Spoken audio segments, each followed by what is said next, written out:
ആത്മഹത്യ ചെയ്ത പ്രശാന്തിന്റെ കുടുംബം ആരോപിക്കുന്ന ചില വലിയ ഗുരുതരമായ ആരോപണങ്ങൾ. അവളും മറ്റൊരുവനുമായിട്ട് നിരന്തരം കാണുകയും ബന്ധപ്പെടുകയും ശരീരമായിട്ട് ബന്ധപ്പെടുകയും എല്ലാം അവൻ മനസ്സിലാക്കിക്കൊണ്ട് പൂർണ്ണമായി അവൻ മരിച്ചു എന്നുള്ള ഉറപ്പ് വരുത്തിയതിനു ശേഷമാണ് അവള് പുറത്തിറങ്ങിയത്. ഗോപികയുടെ ആരോഗ്യനിലയിൽ എങ്ങനെയുണ്ട്? ഒരു കുഴപ്പവും ഇല്ലായിരുന്നു. ഇവർക്ക് നീതിയില്ല എന്നുള്ളൊരു പ്രധാന കാര്യം കൂടി, ഒരു സുപ്രധാന വിവരം കൂടി പറയുന്നു. അവൾക്ക് ഒരു കുഴപ്പമില്ല, അവള് കരയണമില്ല, അവള് ഇത്ര ഇങ്ങനെ നല്ല ഇതായിട്ട് പറഞ്ഞു. അവനും അവളും ഏറ്റവും മതി എന്നുള്ളതായിരിക്കും. പോയിരുന്നെങ്കിൽ എന്റെ മോൻ രക്ഷപ്പെട്ടേനെ. ഞാൻ അയ്യോ എന്ന് വിളിച്ചും കണ്ടെങ്കിൽ എന്റെ പിള്ള ഇങ്ങനെ ചെയ്തെന്നും പറഞ്ഞോണ്ട് ഞാൻ ഓടി ചെന്ന് രാത്രി 9:45 കൂടി റൂം അടച്ചു. ഈ റൂം അടച്ചതിന് ശേഷം 10:10 കൂടി റൂമിൽ നിന്ന് പുറത്തേക്ക് വരുന്നു. ഭർത്താവ് മരിച്ചു എന്ന് പറഞ്ഞുകൊണ്ട് പുറത്തേക്ക് വരുന്നു. രാവിലെ 7:30 പോകും, രാത്രി 8:30 ആകുമ്പോൾ വരും. അന്വേഷണത്തിൽ ഇവർക്ക് തൃപ്തികരമാണോ എന്നുള്ള ചോദ്യത്തിനാണ് ഇപ്പോൾ മറുപടി. നമസ്കാരം. വളരെ സുപ്രധാനമായ ഒരു വിവരം പങ്കുവയ്ക്കുകയാണ്. കഴിഞ്ഞ ജൂൺ 27 വന്ന മാതൃഭൂമി പത്രത്തിലെ ഒരു വാർത്തയാണിത്. ഭാര്യയെ കൊലപ്പെടുത്താൻ ശ്രമിച്ച ശേഷം ഭർത്താവ് തൂങ്ങി മരിച്ചു എന്നൊരു വാർത്തയാണ്. ഇത് കല്ലുവാതുക്കൽ സ്വദേശിയായിട്ടുള്ള പ്രശാന്താണ് മരിച്ചത്. ഭാര്യയെ കൊലപ്പെടുത്താൻ ശ്രമിച്ചതിനു ശേഷം തൂങ്ങി മരിച്ചു എന്നുള്ളൊരു വാർത്തയായിരുന്നു. ഇത് ജൂൺ 27 വന്ന മാതൃഭൂമി പത്രത്തിലെ വാർത്തയാണ്. ഭാര്യയെ കൊലപ്പെടുത്താൻ ശ്രമിച്ച ശേഷം ഭർത്താവ് ആത്മഹത്യ ചെയ്തു എന്നൊരു വാർത്ത വരുന്നു. ഈ വാർത്ത മറ്റൊരു മാധ്യമങ്ങളിൽ വന്നതായി കണ്ടില്ല, അറിഞ്ഞതായും കണ്ടില്ല. ഇതിന്റെ സത്യം എന്താണെന്ന് അന്വേഷിച്ച് ഞങ്ങൾ എത്തിയപ്പോൾ ഈ മരിച്ചുപോയ അല്ലെങ്കിൽ ആത്മഹത്യ ചെയ്ത പ്രശാന്തിന്റെ കുടുംബം ആരോപിക്കുന്ന ചില വലിയ ഗുരുതരമായ ആരോപണങ്ങൾ, അന്വേഷണങ്ങൾ എന്നിവയിലേക്കാണ് നമ്മൾ വിരൽ ചൂണ്ടുന്നത്.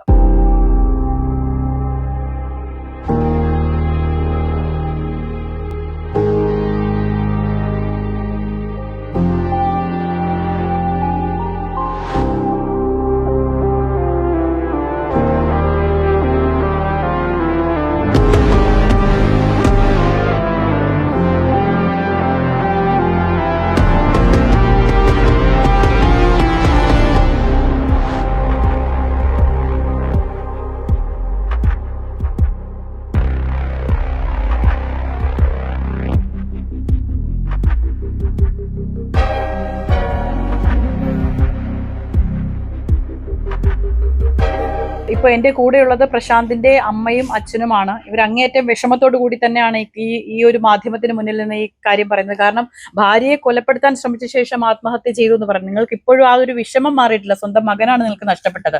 അക്കൂട്ടത്തിലാണ് ഇങ്ങനെ വലിയൊരു ആരോപണം കൂടി ഈ പത്രത്തിൽ നിന്ന് വന്നിരിക്കുന്നത്. അപ്പോ ഈ ഒരു പത്രത്തിൽ മാത്രമേ ഇങ്ങനെ ഒരു വാർത്തയും വന്നിട്ടില്ല. ശരിക്കും എന്താണ് മോന് സംഭവിച്ചത്?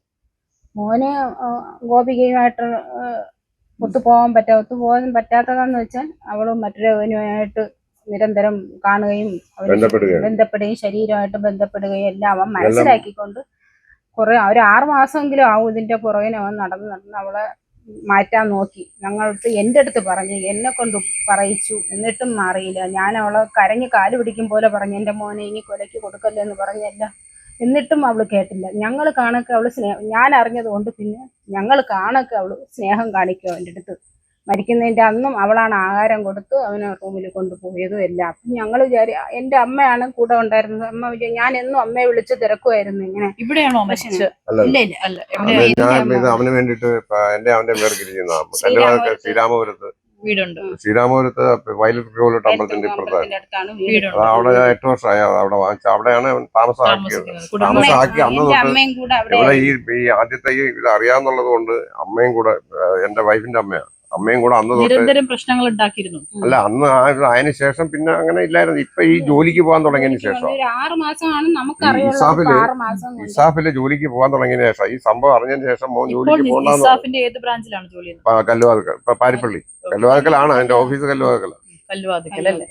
അവിടെ ജോലി ചെയ്യുന്ന ആളാണ്. അവിടെ ജോലി ചെയ്തോണ്ടിരുന്നു. ഇപ്പൊ അയാള് കടപ്പാക്കട എടുത്ത് വർക്ക് ചെയ്യാന്ന് പറയുന്നു. അപ്പൊ വേറൊരാളും ഉണ്ടെന്ന് പറയുന്നു. ഗോപിക അവിടെയാണ്. അല്ല, അയാളും അവിടെ വർക്ക് ചെയ്തോണ്ടിരുന്നത്. കൂടെ വർക്ക് ചെയ്തിരുന്ന ആളുടെ പേരെന്താ? അതാണ് മനുപ്രതാപ്. ഇവരുടെ പ്രശ്നങ്ങൾ, ഇവര് തമ്മിലുള്ള റിലേഷൻഷിപ്പ് ആണോ മരണത്തിലേക്ക് കാരണം? അവളെ മാറ്റാൻ നല്ലോണം നോക്കി, ശ്രമിച്ചില്ല. നല്ലോണം അവളെ ഈ മക്കൾക്ക് വേണ്ടിയിട്ട് അവളെ കൂട്ടാൻ ശ്രമിച്ചു. പക്ഷെ അവള് പിന്തിരിഞ്ഞില്ല. അപ്പൊ ഏറ്റവും മതി എന്നുള്ളതായിരിക്കും. പോയിരുന്നെങ്കിൽ എന്റെ മോൻ രക്ഷപ്പെട്ടേനെ. എന്തായിരുന്നു അങ്ങനെ എന്തെങ്കിലും ഒന്നും സംഭവിച്ചില്ല. കാരണം എന്റെ വൈഫിന്റെ അമ്മയെ കൂടെ ഉണ്ടായിരുന്നത്. അവരുടെ ചോദിച്ചാൽ എന്താന്ന് വെച്ചാൽ അമ്മയെ ആ സംഭവം നടക്കുമ്പോ അമ്മയായിരുന്നു അവിടെ ഉണ്ടായിരുന്നത്? ഞാൻ തന്നെ ഉണ്ടായിരുന്നു. ഇവള് രാവിലെ 7:30 പോവും, രാത്രി 8:30 ആകുമ്പം വരും. ഞാനാണ് കൊച്ചുങ്ങളെ നോക്കണതും പിന്നെ സർവ്വ കാര്യങ്ങളും വീട്ടു ജോലിയും എല്ലാം ഞാൻ തന്നെ ചെയ്യുന്നത്. അങ്ങനെ അന്നും അവള് വന്നു. അന്ന് കൊച്ചുങ്ങൾക്ക് ചോറൊക്കെ ഞാൻ കൊടുത്തപ്പോൾ ഞാൻ ചോറ് കൊടുക്കാൻ പറഞ്ഞു. മീനുണ്ട് വറുത്ത് ചോറ് കൊടുക്കുന്നത് കണ്ട് കഴിച്ചും കൊണ്ട് ഇവരങ്ങ് റൂമിനകത്ത് കയറി. ഞാനും കൊച്ചുങ്ങളെയും കൊണ്ട് അങ്ങ് റൂമിൽ കയറി. ഒരു 9:45 വരെ അവനായിട്ട് സ്റ്റാറ്റസൊക്കെ ഇട്ടെന്ന് പറയുന്നു. പിന്നെ 10 ആയപ്പോഴത്തേക്ക് ഇവള് ഓടിക്കൊണ്ടുവന്ന് ഞാൻ കതവ് ചാരിയിട്ടേ ഉണ്ടായിരുന്നുള്ളൂ. കതവ് തുറന്ന് എൻ്റെ അടുത്ത് പറഞ്ഞു, അമ്മൂമ്മ പ്രശാന്ത് എണ്ണം കയറി തൂങ്ങിയെന്ന് പറഞ്ഞു. ഞാൻ അയ്യോ എന്ന് വിളിച്ചും കണ്ടെന്തിന് എൻ്റെ പിള്ള ഇങ്ങനെ ചെയ്തതെന്നും പറഞ്ഞുകൊണ്ട് ഞാൻ ഓടിച്ചെന്ന് അവൻ്റെ കാലിൽ കെട്ടിപ്പിടിച്ച് ഞാൻ നിൽക്കുകയാണ്. കെട്ടിപ്പിടിച്ച് ഞാൻ കരഞ്ഞു. അവിടുന്ന് അവള് പിന്നെ ജീവൻ കാണുമെന്നും പറഞ്ഞുകൊണ്ട് അവള് പൂർണ്ണമായി അവൻ മരിച്ചു എന്നുള്ള ഉറപ്പ് വരുത്തിയതിന് ശേഷമാണ് അവള് പുറത്തിറങ്ങിയത്. ഗോപികയുടെ ആരോഗ്യനിലയിൽ എങ്ങനെയുണ്ട്? ഒരു കുഴപ്പവും ഇല്ലായിരുന്നു. ഗോപികയെ കൊലപ്പെടുത്താൻ ശ്രമിച്ചു എന്ന് പറയുന്നതിൽ എന്താണ് വാസ്തവം? അവൾക്ക് ഒരു കുഴപ്പമില്ല. അവള് കരയണമില്ല. അവള് ഇങ്ങനെ നല്ല ഇതായിട്ട് പറഞ്ഞു. അവിടുന്ന് അവള് ജീവൻ കാണുമെന്ന് അവള് കള്ളം പറഞ്ഞതായിരിക്കും. പറഞ്ഞും കൊണ്ട് ഇവള് കത്തിയെടുത്ത് അറുത്ത് കട്ടിലോട്ട് ഇട്ടു. അവിടുന്നാണ് പിന്നെ ഇത് അവന്റെ ജീവൻ തൂങ്ങി നിന്നപ്പോ തന്നെ ഇവള് പോലീസിനെ വിളിച്ച് പറഞ്ഞിരിക്കുന്നു. പറഞ്ഞോളൂ, പോലീസിനെ വിളിച്ച് പറഞ്ഞിട്ടാണ് എന്നെ വന്ന് പറയുന്നത്, എൻ്റെ അടുത്ത് വന്ന് പറയുന്നത്.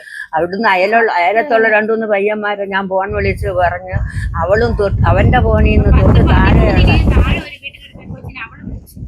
പ്രശാന്തിന്റെ ഫോണിൽ അതാണ് അമ്മ 10:10 പറഞ്ഞത്. 10:13 അമ്മയെ വിളിച്ചതിന് ശേഷം താഴെ ഗോപികയ്ക്ക് ഫോണില്ല ഉണ്ട്. പക്ഷെ അവന്റെ ഫോണിൽ നിന്ന് തന്നെ ഈ 10:13 പോലീസിനെ അതിന് മുമ്പേ വിളിച്ചു. അതിന് 10:13 ഈ കൊച്ചിനെ വിളിച്ചെന്ന് പറഞ്ഞു. താഴെ ഒരു വീട്ടിൽ വിളിച്ച് പറയുന്നു. അതാണ് പ്രശാന്തിന്റെ ഫോണാണ് ഉപയോഗിച്ചിരിക്കുന്നത്. പ്രശാന്തിന്റെ ഫോണാണ് ഉപയോഗിച്ചത്. പിന്നെ ആ ഫോണ് കാണാനേ ഇല്ല. ഇപ്പൊ ആ ഫോൺ നിങ്ങൾ അന്വേഷിച്ചോ? അന്വേഷിച്ചിട്ട് കാണാനില്ല. നമുക്ക് കിട്ടിയിട്ടില്ല ആ ഫോണ്. അതിനു വേണ്ടിയിട്ടാണ് പോലീസ് പരാതി കൊടുത്തത്. നമുക്ക് ഫോണിൽ ഏതെങ്കിലും തരത്തിലുള്ള നിർണായകമായ തെളിവുകളുണ്ടോ? തെളിവുണ്ട്. അതാണ് ലോക്ക് അവനും അവളും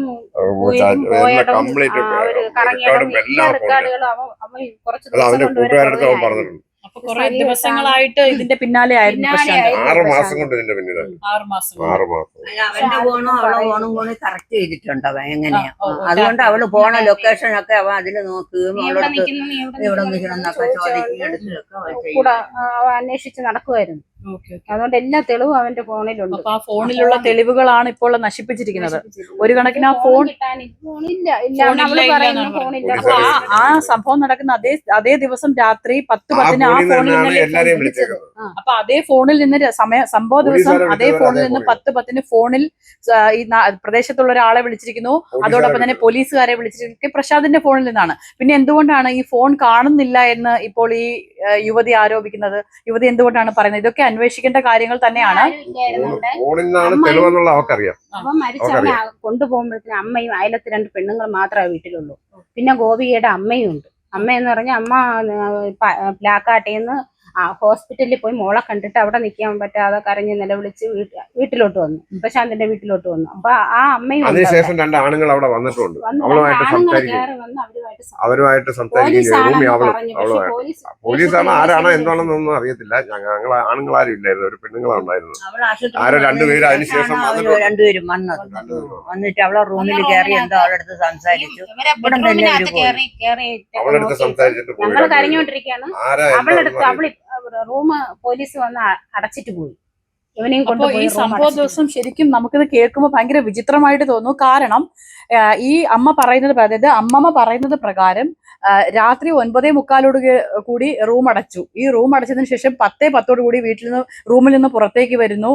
ഭർത്താവ് മരിച്ചു എന്ന് പറഞ്ഞുകൊണ്ട് പുറത്തേക്ക് വരുന്നു. അപ്പോൾ അത്രയും സമയം ഇവർ ആ റൂമിനുള്ളിൽ, അഥവാ ഏതെങ്കിലും ഒരു സൂയിസൈഡ് അറ്റംപ്റ്റ് നടത്തുകയാണെങ്കിൽ തന്നെ കൺമുമ്പിൽ അങ്ങനെ നോക്കി നിൽക്കാൻ ഏതെങ്കിലും ഒരു പെണ്ണുങ്ങൾക്ക് കഴിയുമോ? അതാണ് ഇപ്പൊ അവശേഷിക്കുന്ന ഒരു ചോദ്യം. അതോടൊപ്പം ഈ ഫോണിൽ നിന്ന് തന്നെ വിളിച്ചു, ഇത്തരത്തിൽ പോലീസ് സ്റ്റേഷനിലേക്ക് വിളിച്ചിരിക്കുന്നു. അങ്ങനെയാണെങ്കിൽ ഇപ്പോൾ ആ ഫോൺ എവിടെ? അതടുത്ത ചോദ്യം. ഓക്കെ, അപ്പൊ ഈ സൂയിസൈഡ് നോട്ട് എന്തോ കണ്ടെത്തിയിട്ടുണ്ടായിരുന്നു അല്ലേ? അത് അയലത്തൊരു ആളിനാണ് കിട്ടിയത്. അത് പോലീസ് അതുകൊണ്ട് ഫോട്ടോ എടുത്തിട്ട് അവര് ഫോട്ടോ എടുത്തിട്ട് നമ്മളെ സൂസൈഡ് നോട്ട് കിട്ടിയത് ഒരു തുമ്പായിരുന്നു. ഉണ്ട്. അതിനുശേഷമാണ് നമുക്ക് ആ സൂസൈഡ് നോട്ടിൽ വ്യക്തമായി തന്നെ എഴുതിയിട്ടുണ്ട്, എല്ലാ കാര്യങ്ങളും ഈ ആത്മഹത്യാ കുറിപ്പിൽ പ്രശാന്ത് വ്യക്തമായി എഴുതിയിരിക്കുന്ന ചില കാര്യങ്ങൾ അതിൽ ഫോണിന്റെ നമ്പർ ലോക്ക് സഹിതം, അതായത് പ്രശാന്തിന്റെ ഫോണിൽ ഇരിക്കുന്ന നിർണായകമായ തെളിവുകൾ തിരിച്ചറിയാൻ നമ്പർ ലോക്ക് സഹിതമാണ് ഈ ആത്മഹത്യാ കുറിപ്പിൽ എഴുതി വെച്ചിരുന്നത്. ഇത് ഒരു ഡയറിയിൽ സൂക്ഷിച്ചിരുന്നു. ഈ ഡയറി കുറിപ്പ് സമീപത്തുള്ള ഒരു ആളുടെ കയ്യിൽ കിട്ടിയതുകൊണ്ടാണ് ഇവർക്ക് ഇപ്പോൾ ഈ അന്വേഷണമായി മുന്നോട്ട് പോകാൻ സാധിക്കുന്നത്. ഇപ്പോൾ ഈ അന്വേഷണം പാരിപ്പള്ളി പോലീസിന്റെയും ചാത്തന്നൂർ പോലീസിന്റെയും കീഴിലാണ്. ഏതായാലും അന്വേഷണത്തിൽ ഇവർക്ക് തൃപ്തികരമാണോ എന്നുള്ള ചോദ്യത്തിനാണ് ഇപ്പോൾ മറുപടി. കൂടെ ഉണ്ടായിരുന്ന അമ്മയുടെ അടുത്ത് പോലും ഒരു മൊഴി എടുക്കുക. ഇടയ്ക്ക് എന്റെ ഫോണിൽ ഇങ്ങനെ ഒരു പക്ഷെ ഒരു ആൺകുട്ടിക്കാണ് അല്ലെ മറ്റൊരു പെൺകുട്ടിക്കാണ് ഇത് സംഭവിച്ചതെങ്കിലോ ഇവര് പോലും അഴിയേണ്ട സാഹചര്യം ഉണ്ടാവില്ലേ? അഴിയണ്ണേണ്ട ഗതികേട് വന്നു. എന്റെ മോനും ജയിലിലായെന്ന്. അപ്പോ ഇവർക്ക് നീതിയില്ല എന്നുള്ളൊരു പ്രധാന കാര്യം കൂടി, ഒരു സുപ്രധാന വിവരം കൂടി പറയുന്നു. കാരണം ഇത്തരത്തിൽ വലിയ ഒരു മാധ്യമങ്ങളൊന്നും തന്നെ ഈ ഒരു വിവരം ഏറ്റെടുത്തിട്ടില്ല. ഉന്നത പോലീസ് ഉദ്യോഗസ്ഥരടക്കം വലിയ രീതിയിൽ ഇത് മുന്നോട്ട് പോകാനാണ് തീരുമാനം. മുഖ്യമന്ത്രി അടക്കം അതോടൊപ്പം DGP അടക്കമുള്ള ഉന്നത പോലീസ് ഉദ്യോഗസ്ഥർക്ക് ഇവർ ഈ അന്വേഷണം കൈമാറും. ക്യാമറമാൻ അൻഷാദിനൊപ്പം ബിലുവനിസൻ, വിസ്മയ ന്യൂസ്.